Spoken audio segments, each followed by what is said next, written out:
Hello everyone, it's Shane Kanto, your Wasteland reviewer, and I'm here to review the new biopic drama Daliland, and this is focusing on a young gallery assistant in 1973 who winds up helping an aging Salvador Dali set up for a show.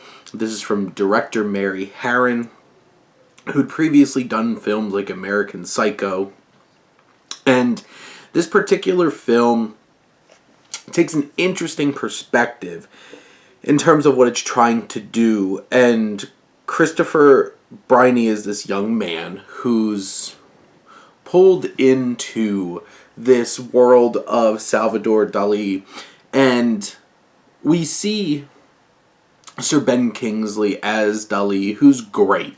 He obviously is the highlight of this film, but he's not the film. And it's odd because you're taking a chance when you are trying to have this big figure, putting a spotlight on them and highlight them, but all through the lens of somebody else. It works in Amadeus. It actually works amazingly in Amadeus.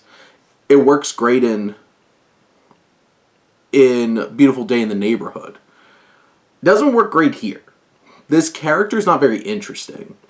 We're caught up in this love affair that this character is having.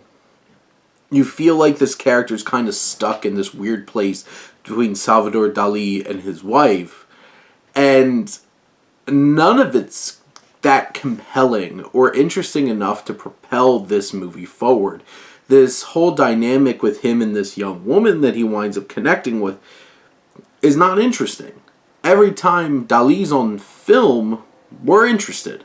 Whether he's talking to Alice Cooper or somebody else famous, but we want Ben Kingsley on screen, and we want to be spending more time with Dali, and that's not really what this film is. And you can make it work if the character is interesting, the narrative is interesting, but they're not really.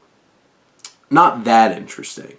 And this film definitely has its merits. It's definitely worth watching at times because of the performance of Ben Kingsley and even the performance of like Barbara Zakowa, who is his wife. And you even have elements that show Ezra Miller as a young Dali. And that's a potentially interesting thing, but it just kind of feels fleetingly tossed in there. It doesn't really add much to the overall film.